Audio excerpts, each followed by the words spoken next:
قربانی کے اس دن میں چند چیزیں جو ساتھی پوچھتے رہتے ہیں کہ قربانی کے گوشت کا کیا کریں. سنت طریقہ یہ سنت طریقہ ہے. اللہ کی رحمت یہ ہے آپ سارا رکھ لیجئے. لن ینال اللہ لحومها، اللہ کو آپ کا گوشت نہیں پہنچتا، سارا استعمال کیجئے، اللہ پھر بھی راضی ہے.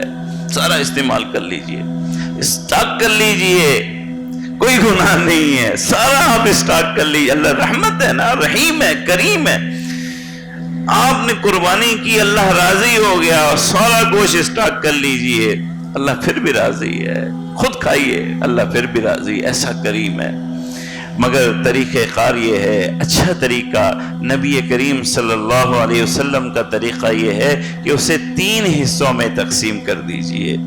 ایک حصہ اپنے استعمال کے لیے، اور اس نیت سے استعمال کیجئے کہ یہ اللہ کی دعوت ہے جو آپ کھا رہے ہیں. محبت سے استعمال کیجئے، محبت سے. آج کی سنت یہ بھی ہے کہ آج کے دن کے کھانے کی ابتدا آپ کی قربانی سے ہونی چاہیے، اور اس جذبے سے ہونی چاہیے کہ یہ رب کی عطا ہے اور رب کی دعوت ہے.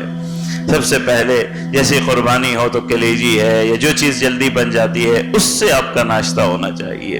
تو اس قربانی کے گوشت کے 3 حصے ہونے چاہیے.